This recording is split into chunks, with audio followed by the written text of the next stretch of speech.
नमस्कार दोस्तों, आप सभी का स्वागत है हमारे इस YouTube channel commerce classes bye Sumit में।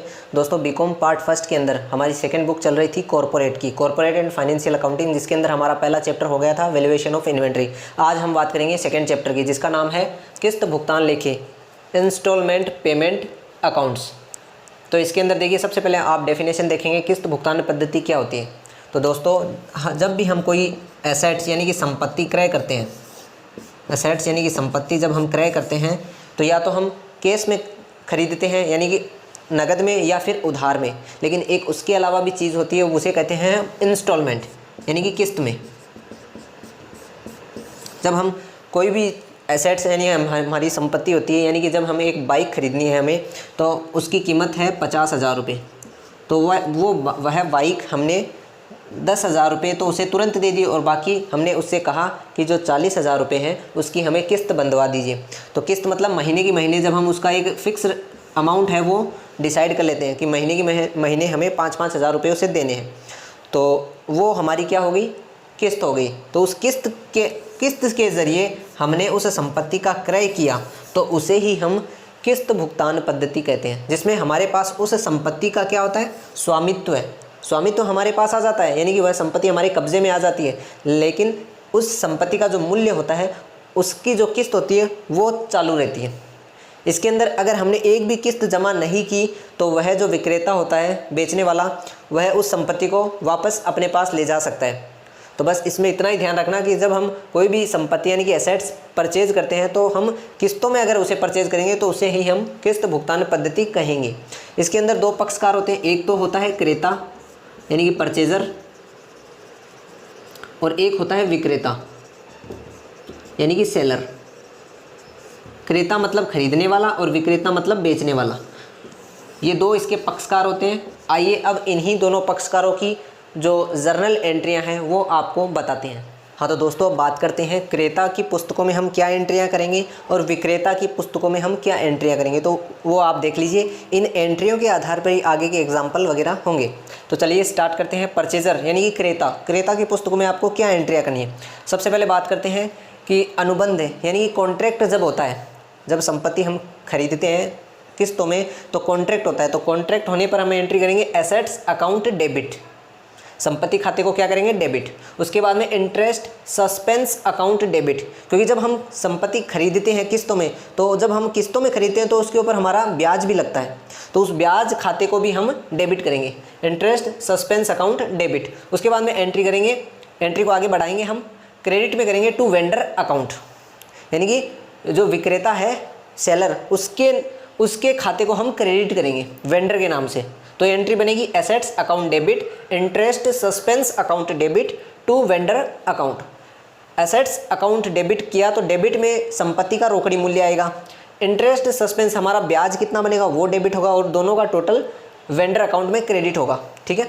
दूसरी एंट्री करेंगे जब हमने उस संपत्ति को किस्तों में लिया है, लेकिन स्टार्टिंग में जब हम कुछ उसे को धनराशि है वो उसको चुका देते हैं, तो उसे कहते हैं हम डाउन पेमेंट। यानी कि किस्तों में जब हम लेते हैं तो स्टार्टिंग में 10,000 रुपये या 5,000, जैसे 50,000 रुपये की संपत्ति है तो उसके लिए हमने 10,000 रुपये या 5,000 रुपये स्टार्टिंग में दे दिए, और बाकी के जो रुपए थे 40,000 उसकी हमने किस्त बंधवा ली थी।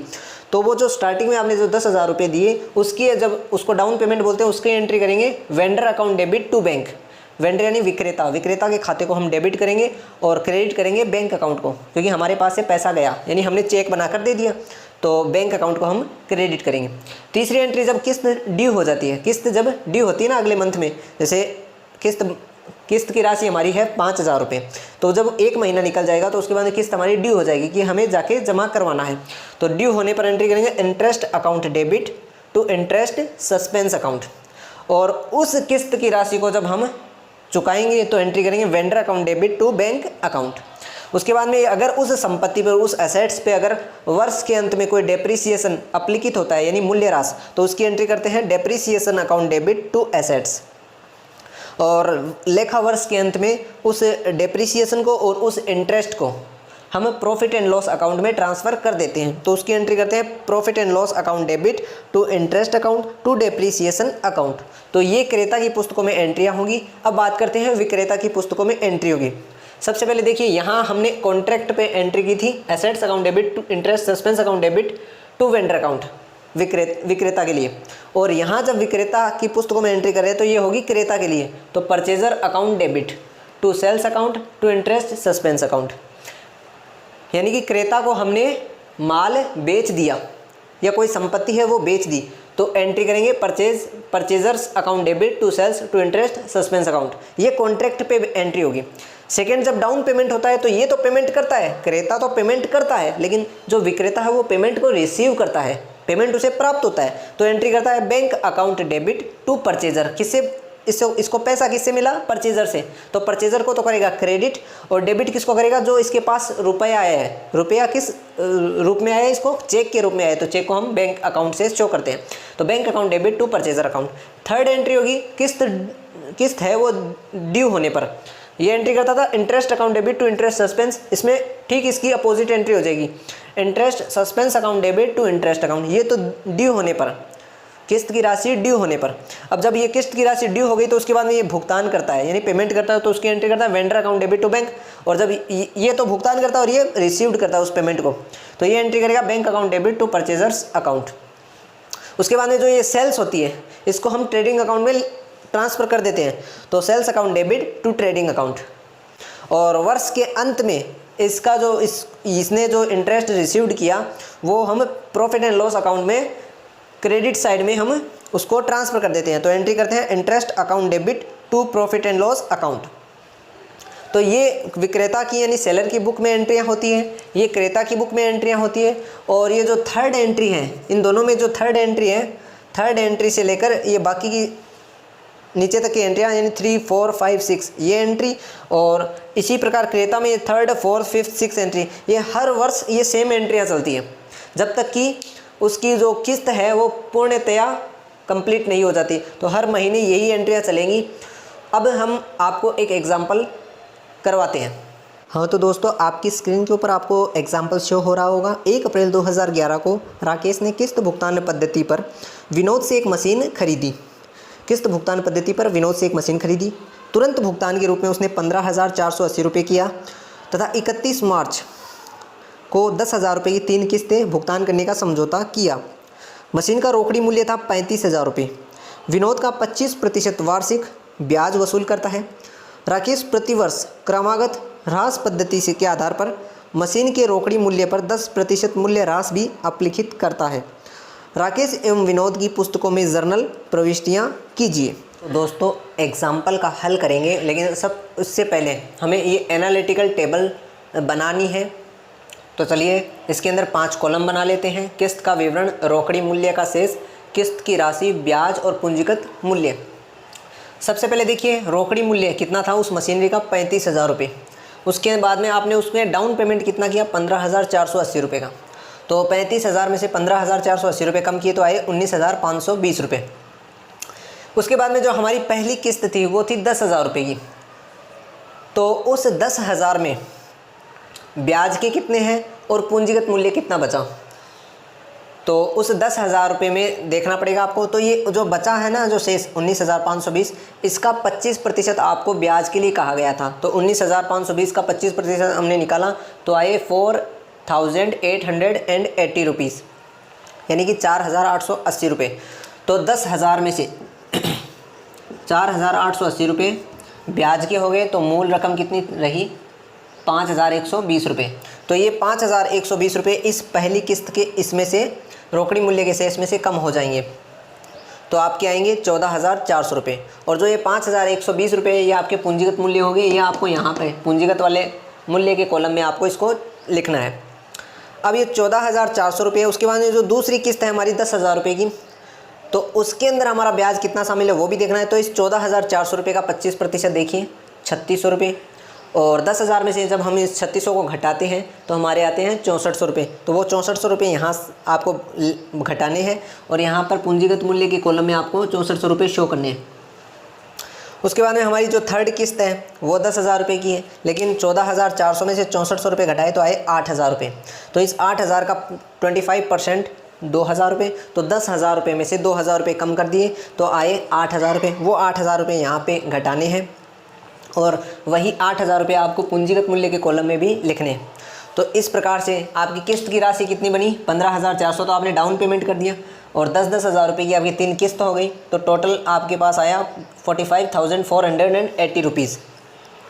और इसी प्रकार आपके ब्याज के आए 4,880 रुपये, 3,600 रुपये, 2,000 रुपये, तो आपके टोटल हुए 10,480 रुपये। और पूंजीगत मूल्य आपका आया 35,000 रुपये। तो इस प्रकार से ये एनालिटिकल टेबल बनेगी। अब बात करते हैं जर्नल एंट्री की। हाँ तो दोस्तों, सबसे पहले मैं आपको बता दूं कि खरीदने वाले यानी परचेजर की बुक में जो एंट्रियाँ होगी, यानी राकेश की बुक में, राकेश है वो एक मशीन खरीद रहा है, उसकी बुक में जो एंट्रियाँ होंगी वो मैं आपको बता देता हूँ। तो 2011 में पहली एंट्री होगी मशीन अकाउंट डेबिट। मशीन कितने की थी 35,000 रुपये की। और interest suspense account debit, total interest कितना था हमारा, हमने एनालिटिकल टेबल में फाइंड किया था 10,480 रुपये। और टू विनोद अकाउंट, यानी विनोद जो बेचने वाला यानी सेलर, तो टोटल हुए 45,480 रुपये।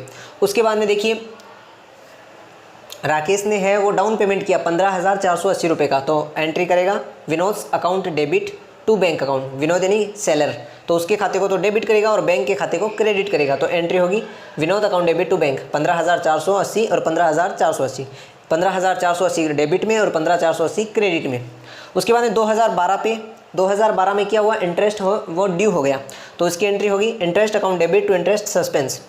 तो हमने फाइंड किया था एनालिटिकल टेबल में, इंटरेस्ट बना हमारा 4,880 रुपये का, तो उससे डेबिट और क्रेडिट साइड में एंट्री होगी। उसके बाद में किस्त 10,000 रुपये की हमने प्रतिवर्ष किस्त देखी थी कि प्रतिवर्ष 10-10 हज़ार रुपये की 3 किस्तें हम पेमेंट करेंगे। तो पहली किस्त का भुगतान करेगा विनोद को, तो Vinod account debit to bank 10-10 हज़ार रुपये डेबिट क्रेडिट हो गए।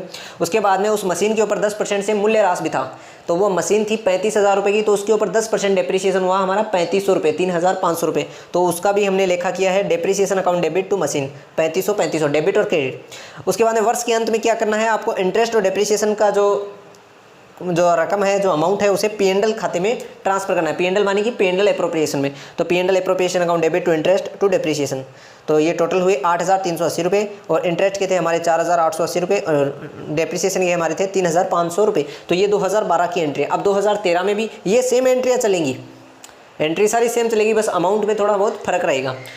2013 में एंट्री होगी फिर से इंटरेस्ट ड्यू होने पर, किस्त ड्यू होने पर, तो interest account debit to interest suspense, तो हमारा इंटरेस्ट सेकेंड जो ईयर था उसका बना था हमारा 3,600 रुपये। एनालिटिकल टेबल में हमने फाइंड किया था 25%, तो हमारा 3,600 रुपये बना। उसके बाद में किस्त का भुगतान करने पर तो इंस्टॉलमेंट का पेमेंट करेंगे, तो Vinod account debit to bank account 10-10 हज़ार रुपये, ठीक है, डेबिट क्रेडिट में। उसके बाद में डेप्रीशिएशन, तो जब हमारा डेप्रीशिएशन 35,000 रुपये की वो मशीन थी, उसमें से 3,500 रुपये हमने डेप्रीशिएशन के फाइंड कर दिए, तो हमारे पास बचे 31,500 रुपये। अब इस 31,500 रुपये पे 10% 3,150 रुपये का हमारा सेकेंड ईयर का डेप्रीशिएशन बनेगा, तो उससे एंट्री करेंगे depreciation account debit to machine 3,150 रुपये डेबिट में, 3,150 क्रेडिट में। उसके बाद में इस डेप्रीशिएशन की राशि और इस इंटरेस्ट की राशि को हम पीएनएल खाते में ट्रांसफर करेंगे, तो एंट्री करेंगे PNL account debit to interest to depreciation account. उसके बाद में बात करते हैं 2014 वर्ष की। 2014 में किस्त ड्यू होने पर interest account debit to interest suspense, तो किस्त ड्यू होगी तो जो हमारे जो इंटरेस्ट है वो 2,000 रुपये, वो हमने फाइंड किया था एनालिटिकल टेबल में, तो वो 2,000 रुपये से डेबिट और 2,000 से क्रेडिट कर देंगे। उसके बाद में विनोद को हमने उस किस्त का भुगतान किया, तो एंट्री करेंगे Vinod account debit to bank account 10-10 हज़ार रुपये, ठीक है। उसके बाद में उसी मशीन के ऊपर फिर से डेप्रीशिएशन फाइंड करना है, तो 28,350 रुपये बचे, तो उसके ऊपर 10% 2,835 रुपये, तो ये डेप्रीशिएशन होगा। तो depreciation account debit to machine 2,835 रुपये डेबिट और 2,835 रुपये क्रेडिट। अब इस डेप्रीशिएशन और इंटरेस्ट के खाते को वर्ष के लास्ट में पीएनएल अकाउंट में यानी प्रॉफिट एंड लॉस अकाउंट में ट्रांसफर करने की entry PNL account debit to interest to depreciation, ये एंट्री होंगी। ये तो थी परचेजर की बुक में एंट्री। अब हम करेंगे सेलर यानी कि विनोद की बुक में क्या एंट्रियाँ होंगी, आइए देखते हैं। हाँ तो दोस्तों, अब बात करते हैं सेलर की बुक में क्या एंट्रियाँ होंगी। सेलर विनोद है, तो विनोद की बुक में क्या एंट्री होंगी, तो विनोद की बुक में जो 2011 में पहली एंट्री होगी परचेजर अकाउंट डेबिट। परचेजर कौन है, राकेश, तो Rakesh account debit to sales to interest suspense account. तो सेल्स कितने हज़ार रुपये की उसने मशीनरी बची, 35,000 रुपये की उसने मशीनरी बेची और उसके ऊपर जो ब्याज था वो था 10,480 रुपये का, तो टोटल हुआ 45,480 रुपये। सेकेंड एंट्री होगी कि उसने डाउन पेमेंट कितना किया, उसने किया था 15,480 रुपये का और विनोद ने रिसीव्ड किया 15,480 रुपये, तो एंट्री करेगा bank account debit to Rakesh 15,480 रुपये, 15,480 रुपये, ठीक है। 2012 में किस्त ड्यू होने पर, तो उसके अंदर ब्याज जो शामिल था 4,880 रुपये का, तो उसमें एंट्री की थी हमने interest account debit to interest suspense. यहाँ पे उसकी उल्टी एंट्री होगी, यानी अपोजिट एंट्री होगी। Interest suspense account debit to interest 4,880 रुपये, 4,880 रुपये। सेकेंड एंट्री होगी वो 10,000 रुपये का उसने पेमेंट किया, तो इसने रिसीव्ड किया, तो bank account debit to Rakesh. और जो सेल्स अकाउंट है, यानी कि सेल्स की जो रकम है 35,000, उसको ट्रेडिंग अकाउंट में ट्रांसफर करने की, तो sales account debit to trading account 35,000 रुपये, ठीक है।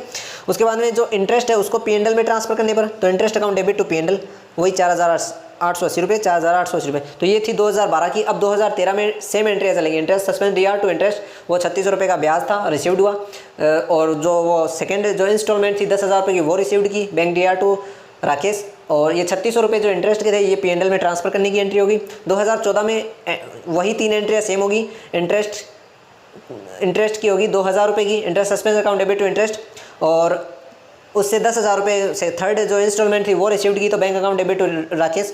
और जो इंटरेस्ट की रकम थी वो प्रॉफिट एंड लॉस अकाउंट में ट्रांसफर करने की, तो interest account debit to profit and loss account 2,000 रुपये। तो इस प्रकार से ये सेलर की बुक में एंट्रियाँ होगी। और इससे ठीक पूर्व है, इससे ठीक पहले आपने परचेजर की बुक में एंट्रियाँ देखी थी। तो आई होप दोस्तों आपको ये एग्जांपल समझ में आया होगा। इन्हीं एंट्रियों के आधार पर हम अलग अलग खाते भी तैयार कर सकते हैं। तो दोस्तों वीडियो को लाइक करें, शेयर करें और चैनल को सब्सक्राइब करना बिल्कुल मत भूलिएगा। मिलते हैं जल्द ही अगली वीडियो में, तब तक के लिए